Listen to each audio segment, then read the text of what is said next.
पूर्व राष्ट्रपति doctor APJ Abdul Kalam के निजी कागजात भारत के राष्ट्रीय अभिलेखागार में पहुंच गए हैं। इन कागजातों में प्रमुख दस्तावेज, भाषण और पत्राचार शामिल हैं। उन्हें अन्य पूर्व राष्ट्रपतियों के कागजात के साथ सावधानी पूर्वक संरक्षित किया जाएगा और जनता के लिए सुलभ बनाया जाएगा। इससे डॉक्टर कलाम की विरासत से भविष्य की पीढ़ियों को प्रेरणा मिलती रहेगी।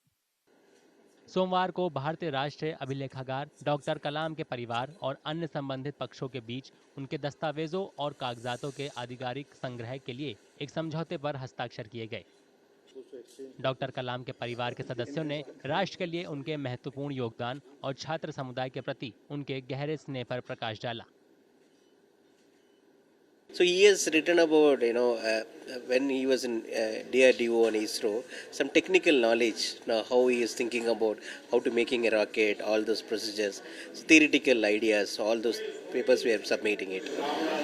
Moving from Rameswaram to the world arena, what was very close to him as he was role model for all age group?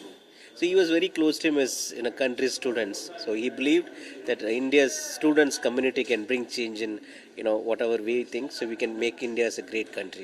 Bharat के रक्षा और वैज्ञानिक मिशनों के प्रमुख वास्तुकार डॉक्टर एपीजे अब्दुल कलाम ने पोखरण में देश के 1998 के परमाणु परीक्षणों में महत्वपूर्ण भूमिका निभाई थी। उन्होंने 2002 में भारत के राष्ट्रपति का पद संभाला और 2007 तक इस पद पर रहे थे।